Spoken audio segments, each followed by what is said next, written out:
Good afternoon. In October of 2021, Mr. Ferlazzo and his wife, Emily, made a plan to come to Vermont for a weekend for their one-year anniversary. You heard from Emily's mother that Emily was excited. She was looking forward to meeting her sister-in-law, Nicole. She was in a good mood, and she was looking forward to the trip. They drove up here in their van with their dog from New Hampshire on the evening of Friday, October 15th of 2021. They arrived in Vermont at the Bear Run condos at 7:20 p.m.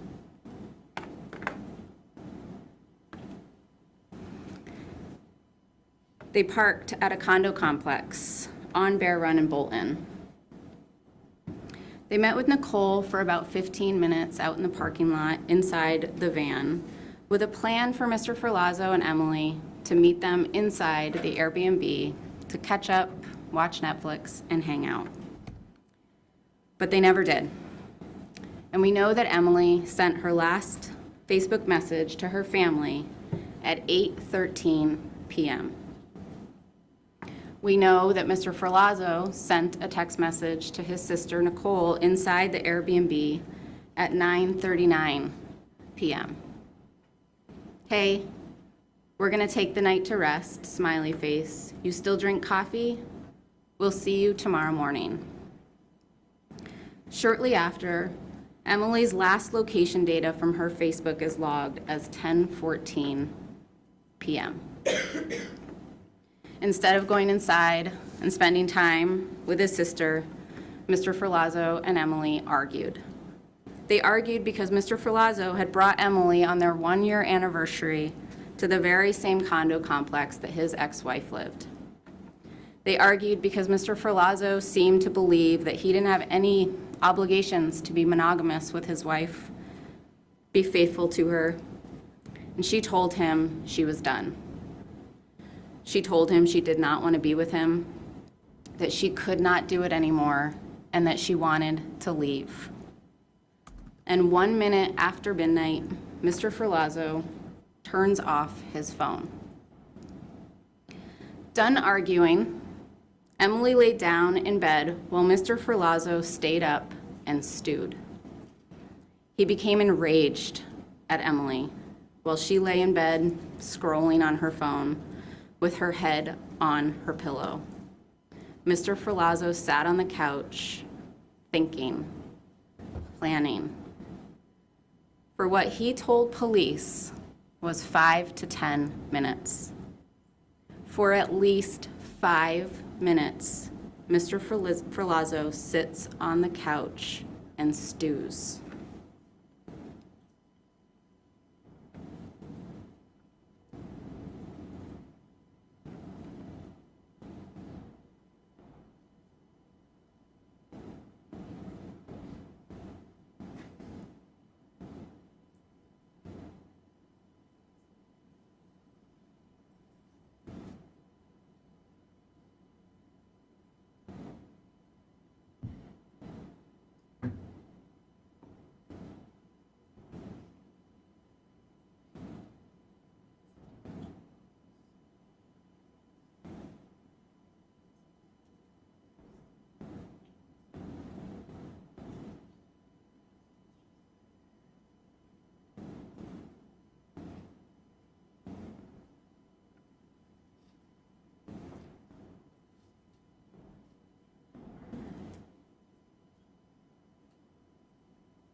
By this time, Mr. Ferlazzo has a plan. He's made a decision. He has decided that he needs to stop her, that she is not leaving him. I don't even know. I just know that I sat down and was.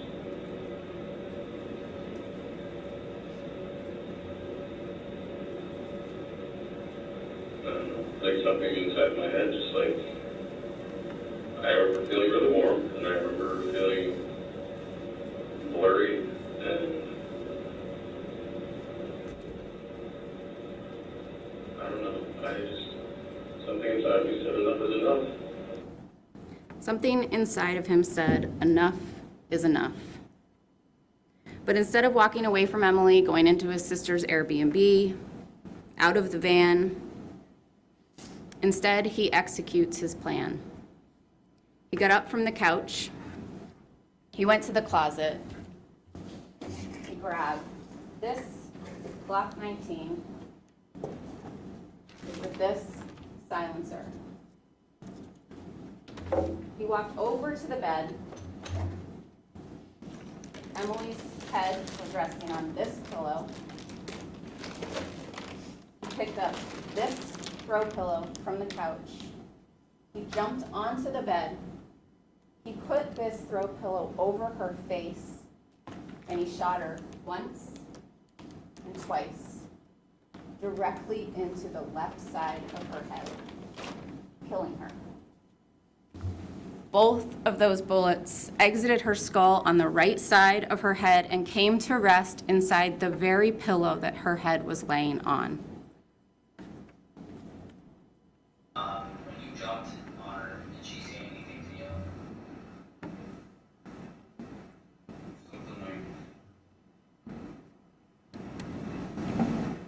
are you fucking kidding me? You gotta be fucking kidding me.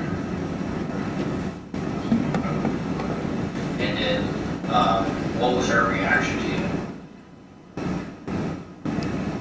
It was just like that. I just jumped on her. She said, are you kidding me? You gotta be fucking kidding me.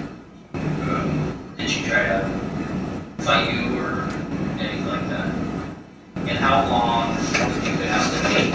Was it between when you jumped on her and when you fired the first shot? And how about the second shot? So I don't want to put words in your mouth or anything. I'm just trying to understand. So essentially, correct me if I'm wrong, you jumped on her and bang bang like that. Is that how it happened? And I think you shook your head no, but when Seth asked you if she tried to put up a fight, did you say yes or no? There was no fight? Okay. The evidence presented in this trial shows that Emily posed no threat to Mr. Ferlazzo. And in fact, his story that she had a gun was directly contradicted by the fact that both of the pistols were his. Emily did not have a gun. His story that he remembers Emily's body falling after he killed her is directly contradicted by the physical and forensic evidence. Dr. Shapiro told you that her head was resting on something when she was killed.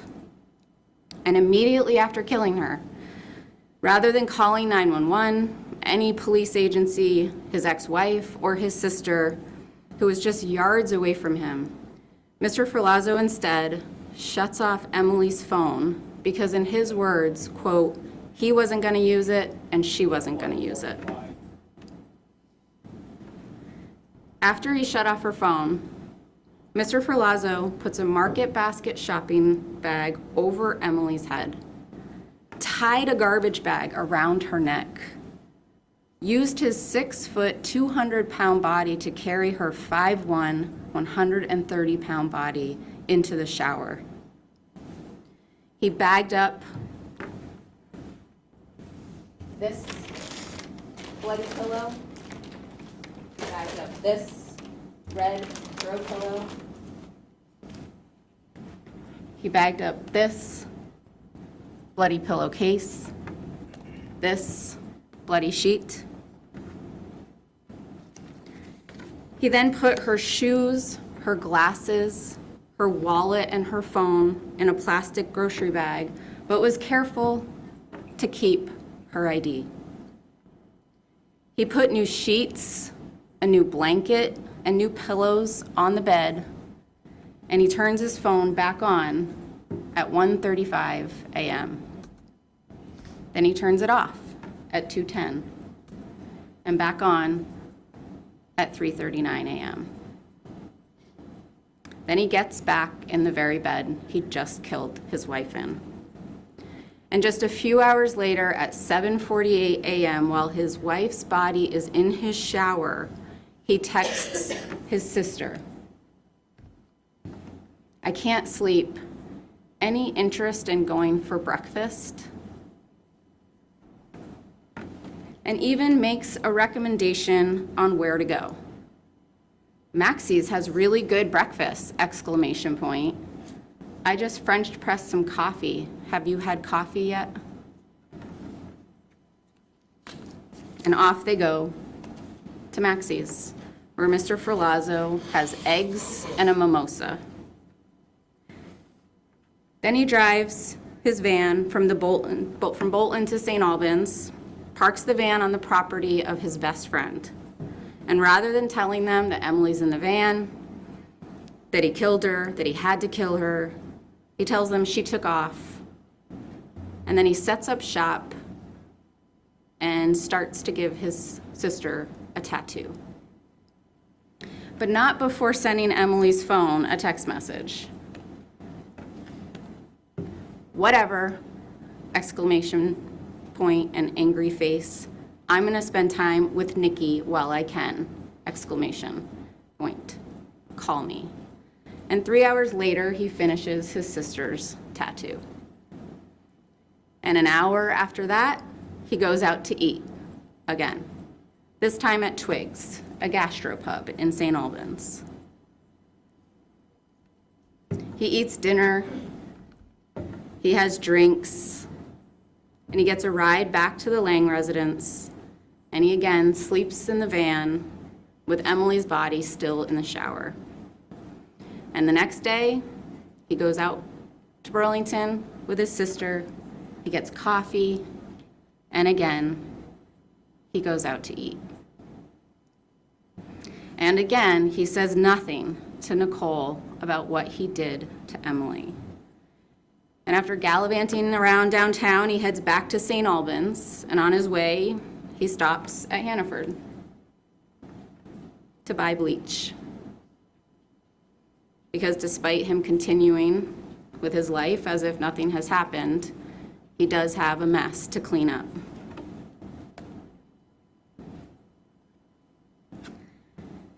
That night, he hangs out with friends around a campfire. Two of his best friends and an off-duty police officer. He engages in small talk. Doesn't mention Emily once. Doesn't even mention that he has a wife, as if she just doesn't exist. You heard testimony that the campfire wraps up around midnight when Mr. Ferlazzo gets back into the van, and while Emily's body lays feet away from him, he sends her phone another text message. The same phone that he turned off after killing her because she wasn't going to need it, and the same phone he threw away somewhere between Bolton and St. Albans. "This is far enough, exclamation point, exclamation point. Get your ass home, exclamation point. I gotta go back to New Hampshire, are you coming back?" And amongst all of these activities, he decides that he needs to make her body easier to carry, easier to move, and easier to discard. Mr. Ferlazzo uses this serrated saw and dismembers her arms, her legs, her feet, and her head. He dismembers them from her torso. The same torso, absolutely riddled with stab wounds, including one striking her heart. 3 different knives had her DNA on them. At least 3 different knives were used to stab her heart 1 time, her abdomen 8 times, and her back 9 times. Then he puts each piece of her body in garbage bags. And on Monday morning, before leaving for New Hampshire to get his Jeep, which he told you he needed in order to bury Emily's body in the woods, he just can't help himself. Knowing full well exactly where she is and what he has done to her, he texts her phone one last time. "You're an asshole. I don't deserve this shit. You're an asshole. I don't deserve this shit." Ms. Adams told you in the state's opening statement that this case and this crime is about ego, Mr. Ferlazzo's ego, and Mr. Ferlazzo's nearly 42-year-old ego being unable to accept his 22-year-old wife disrespecting him. That ego believed it was his right to cheat on Emily, to have relationships with other women, whether she liked it or not. That same ego believed it was his right to follow Emily one day when she wore her hair a different way and he didn't think she was being truthful to him. That ego was so inflated that even after shooting his wife in the head 2 times, stabbing and dismembering her body, bagging her up, and discarding her like trash, he didn't tell his sister because he didn't want to make a bad impression with her boyfriend. So inflated that he didn't tell his sister because he'd promised not to, quote, dump his drama on her. He considered killing his wife drama. An ego so inflated that after killing her, taking her life because he didn't like the things she was saying to him, because she didn't want to be with him anymore, he calls her an asshole. He tells her that he doesn't deserve this. The state submits that it is Emily, and only Emily, that did not deserve this. All of the credible evidence presented by the state during this trial, the witness statements, the physical evidence, the forensic evidence, was checked and verified. The details of her death, the details of the weekend of the dismemberment, the trip back to New Hampshire was all corroborated, checked, verified, proven beyond a reasonable doubt. We are confident that you will find that Mr. Ferlazzo killed Emily and that that killing was unlawful.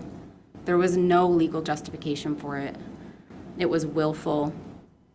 It was intentional, it was deliberate, and it was premeditated. And the state requests that you find him guilty of first-degree murder.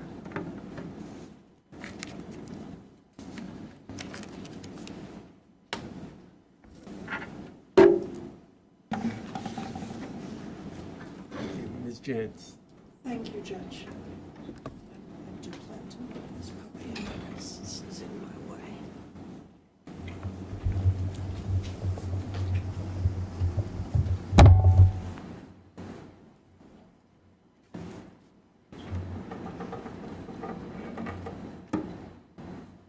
I don't need it.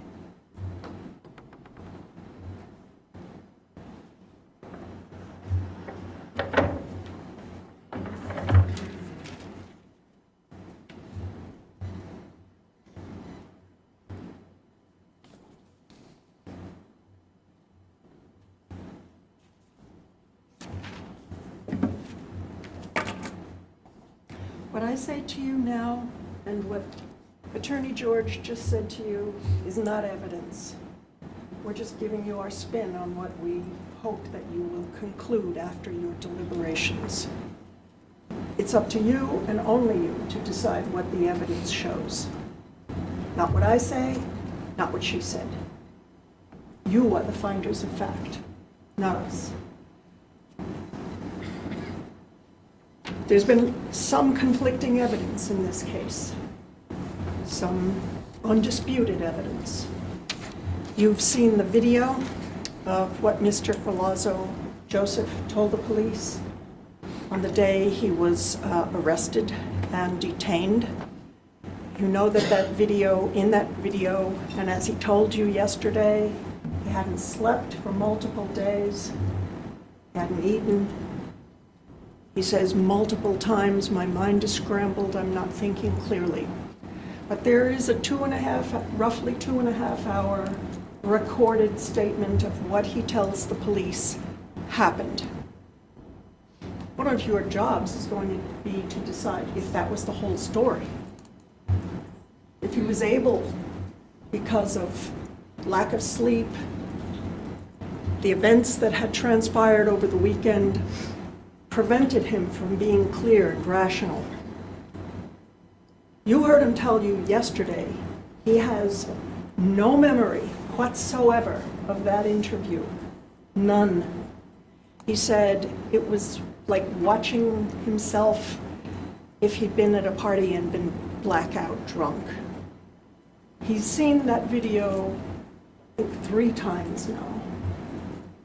He told you yesterday that he was revolted by his apparent detachment in describing the events of what happened over that weekend.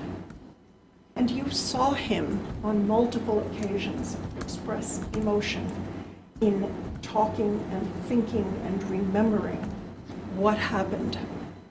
The detachment that he described, his demeanor, is part of his habitual. He said he was a closed person, very private, didn't like to express his feelings. And it's something he learned from childhood, something he learned in the course of his work as a tattoo artist, how to compartmentalize feelings, emotions. He told you as a tattoo artist he'd learned that because it hurts, you make small talk with people and distract them from the pain that they're experiencing. This is just habit for him. It comes across, as he described, as revolting detachment, but it's his way of coping.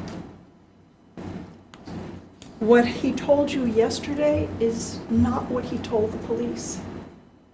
He explained to you that his memory of what happened ended at some point that weekend. He remembers the events now. He remembers the events leading up to him shooting Emily. He remembers some of the events of Saturday, what he did. He doesn't remember much, if anything, of Sunday, Monday, Tuesday. He told you that after he had had an opportunity to sleep for a couple of days, he came to and he started having nightmares and remembering things, bits and pieces. And even as he talked to you yesterday, he said his memory is fragmented, very fragmented. And he is struggling to understand what happened and why. What he told you yesterday is that over the course of their relationship, Emily had become physically abusive to him. The reasons the state would have you believe is that the state would have you believe that he's an egomaniac. It's up to you to decide if you saw any evidence of that in his demeanor or his testimony yesterday, that he shot her because she disrespected him. He told you clearly about how many times she had hit him with objects, with cell phone, with her fists, with a laptop, with a wine bottle, gave him a black eye once, and he never hit her back. He said, I would take her arms and restrain her. Until she calmed down and say, we don't hit, we don't hit. They even went to a counselor together to address issues in their relationship. He said, I grew up with domestic violence and I didn't want to bring a child into a relationship like that. That was his experience. of interacting with Emily when she became frustrated and acted out physically against him. He told you that that weekend they were coming up here to see his sister and to celebrate their anniversary. They got here, they were both happy to be coming, both excited, and on a dime, she flipped. I don't want to be here. F you, F your family. I'm done. He's not denying that he sent texts to his sister. He's not denying much of what the state's evidence shows. He knows that and told you, yeah, I lied. I lied because I didn't want to I didn't want to tell my sister because you may or may not agree with his explanation. She didn't want his drama in her life. You heard the state say killing his wife was drama. Well, you have to put yourself in his shoes and his thinking. But in any case, that was his explanation for why he didn't tell Nikki about what he had done, that is, shooting his wife in the head. So that weekend they come up, they get into an argument. He told you clearly that she had been muttering and angry, and when he put on the candles, she was angry about that, and she picked up one of the candles and started hitting him. Hit him in the head, hit him in the arms, hit him in the torso, kicked him in the groin. He was able to stop that attack. He took the candle away from her, and then he took their dog out, Remy. It was raining. They went out for a walk. He had also told you earlier that he thought he saw coyotes and was afraid potentially about bears. And that's why he told her, get your Taurus and keep your peace with you. And he kept his Glock with him. There's no dispute that the guns were his. That doesn't mean she didn't use it. He said, she preferred the Taurus because the barrel was shorter, or the handle. He used the Glock. That was hers, that was his. Legal ownership is not the issue. So they both had access to their guns that night. He comes back in from walking the dog. She's on the bed, scrolling through her phone, muttering, and he pours himself a drink, one of many that he had that night, many. Vodka and Red Bull.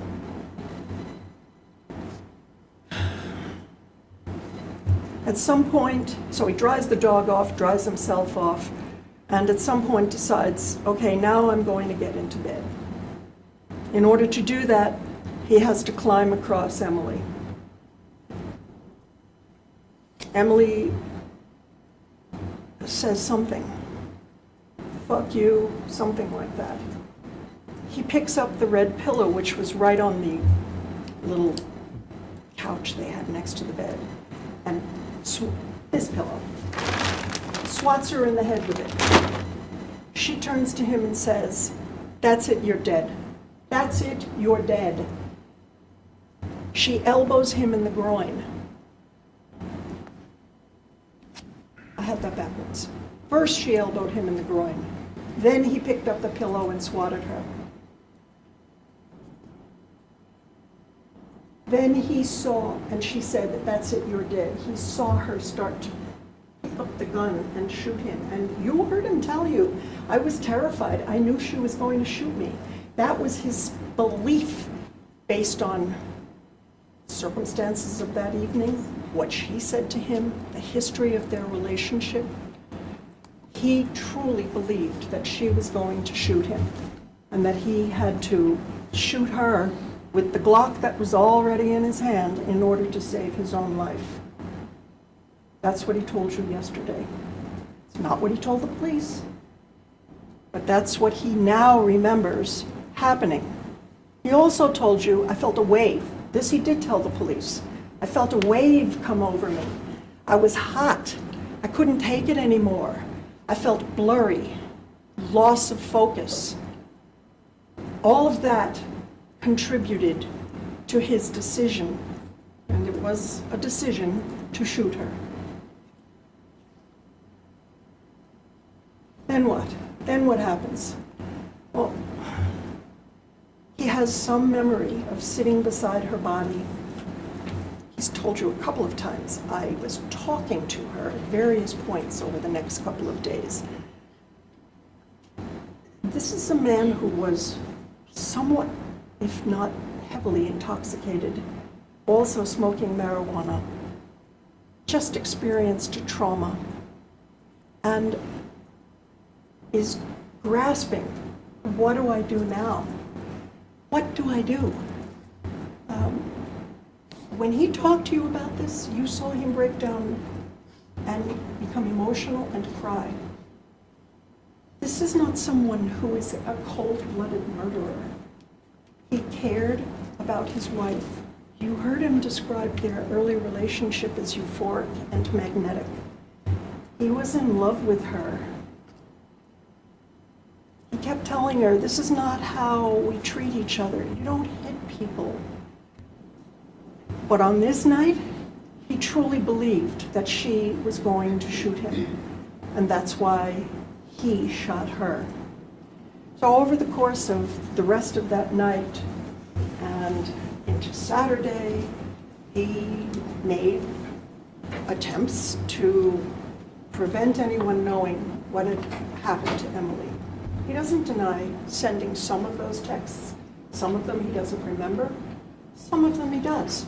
And he told you, I lied. I know I lied from what he can remember. He was intending to try and go back to Pennsylvania to help his grandmother. You know, you can decide whether or not you think that was a good enough reason for what he did, but that was how he was thinking at the time. He also said, I wanted to give her a burial. He has no recollection of stabbing her. None. None. The medical examiner told you there's no way of knowing when those injuries were inflicted, except that they were not immediately following death. Similarly, the dismemberment. They also were not immediately following her death.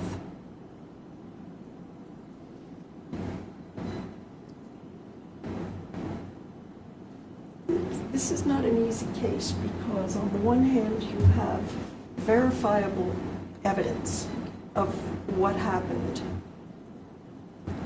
but what you don't have is the why. Mr. Ferlazzo gave you the why yesterday. He explained why he did what he did. Your biggest job is going to be to decide, is he lying now just to get away with it? Is what he told the police in that interview the whole truth?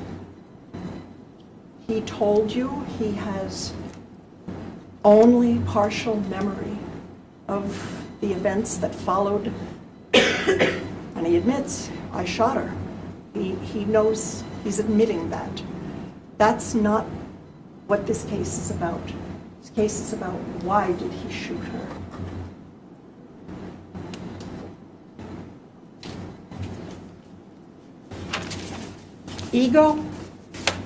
Ego, or someone who had been pushed to the point where they could no longer tolerate being hit.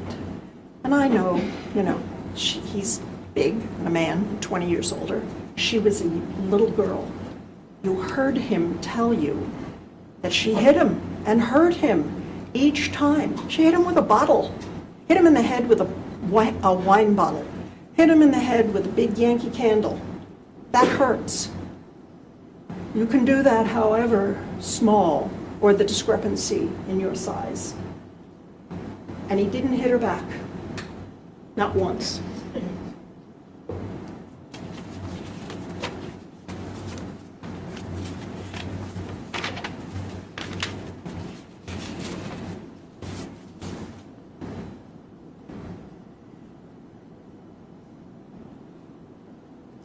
The judge is going to instruct you on the rules of the law in this case, and it's not my job to do that.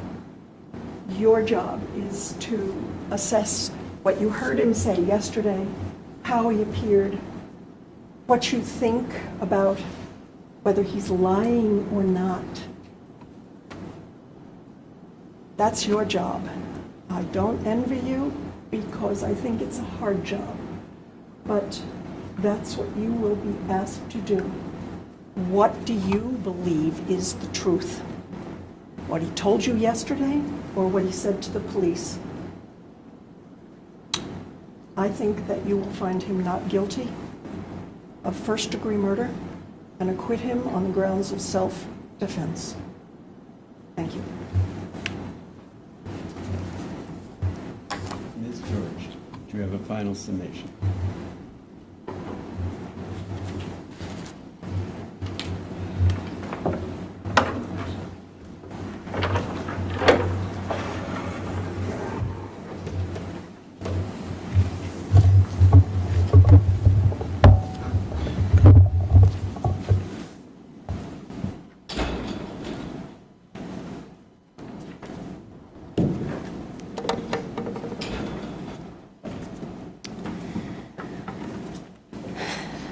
Mr. Ferlazzo claims that he doesn't remember what he told police, that he doesn't remember being in the interview with police, and that he doesn't remember much of the night he killed her, and that his memories were not full at the time and are still fragmented.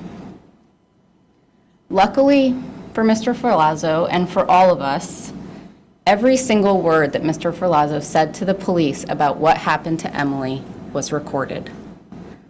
The reason that Trooper Cody turned on his body camera when he called Mr. Ferlazzo. The reason that Detective Voris did the interview in a room equipped with video and audio. The reason that Detective Voris made sure to have an extra recorder on his body when he went into different places, went to the breaks, went to the holding cell, just in case. The reason was all to make sure that everything Mr. Ferlazzo said about what happened to Emily was recorded, and that we would all be able to refresh his memory. You all heard every word that he said to the police, just days after he killed Emily. We played you every video, every recording. You have the transcripts. There are no secrets here about what was said or done. There are no mysteries. And immediately after signing the Miranda warning with Detective Voris, Joseph was ready to talk. All right.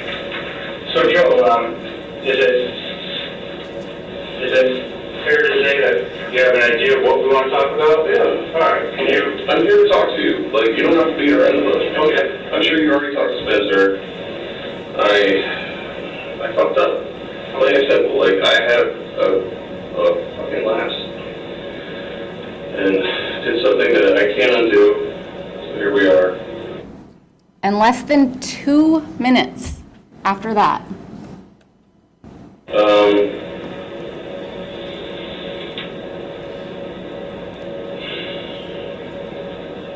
So I came to Vermont. I was living in New Hampshire for like the last 2 months with my wife and her family. And I came to Vermont. We were supposed to have like a weekend away, take vacation, do some camping, like have some fun. And like as soon as I like put the vehicle in park, like my wife went completely berserk, like completely psychotic. And I shot her. That's the result of that. And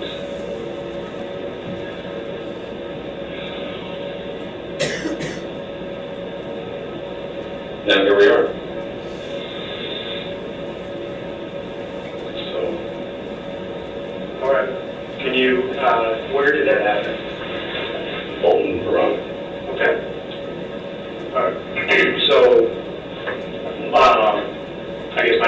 When did that happen?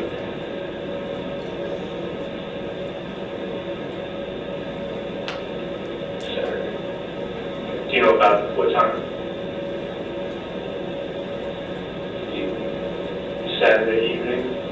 Alright. No, wait. No. Saturday morning. I think I was thinking it was like, yeah, it was Saturday morning. The state believes that the interview, the recordings, and the transcripts of the same all show that Mr. Ferlazzo was ready, he was willing, and he was able to give a coherent, a voluntary statement. You saw for yourself how he interacted with police throughout this interview, and you saw for yourself how he presented on the stand. You heard him outline in the interview with police in great detail what led up to shooting Emily twice in the head, and never, not once, did he say that Emily was a threat to him, that she had a gun, that he thought she was going to kill him. In fact, what you heard him say repeatedly, when asked multiple times, was that she had stopped fighting. Can you describe Emily when you shot her? Like, what was she doing?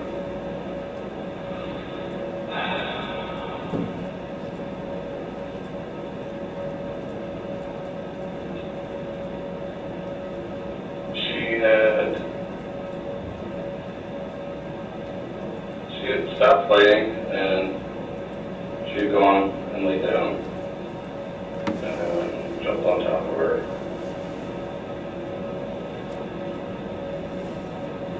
And I shot her in the head. How many times? She had stopped fighting, she had gone and laid down. I went and jumped on her, and I shot her in the head. The physical and forensic evidence shows that Mr. Ferlazzo did not act in self-defense. Just days later, he had no injuries, no bumps, no lumps, no bruises, no scratches, no burn marks from this alleged burning candle that was wrestled over during this interaction that he testified to yesterday. The physical and forensic evidence shows that this was willful, that he intended to do it. His actions were deliberate. They were not provoked under any circumstances, and they were premeditated. He planned to kill her during that 5 minutes, and he executed that plan. Mr.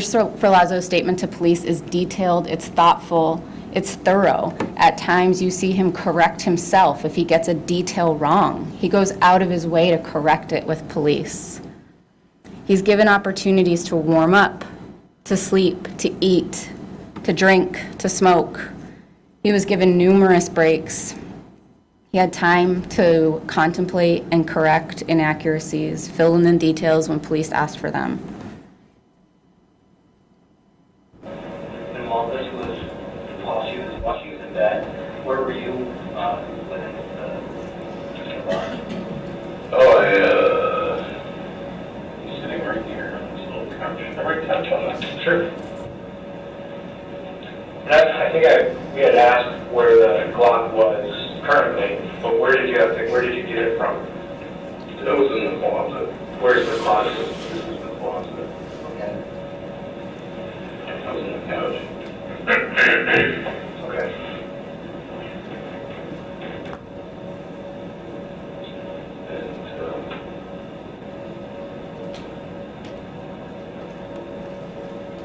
And I just like got up and grabbed it and shot her. At no point during his statement does he ever say anything about Emily being a threat to him. At numerous points, you heard him talk about the feeling that he had before he did it, that he felt warm, and he specifically described that feeling as rage, how he wanted to stop her, and how he made a decision to do that. I remember sitting there,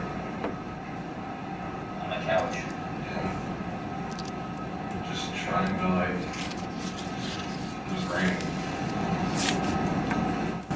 I remember I was just watching the rain. There was lightning. And I was on vacation and I was just trying to enjoy myself and stay up with the rain. And I kept trying to relax and she just kept trying to unfurl my piece. And it was just like, I just felt this wave come over me.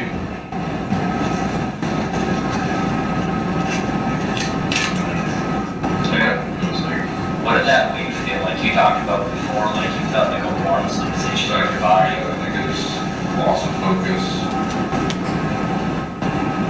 rage, heat.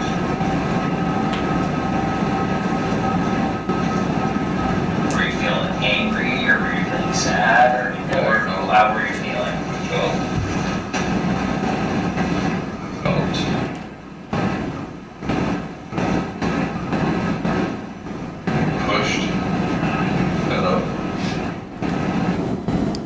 Pushed and fed up.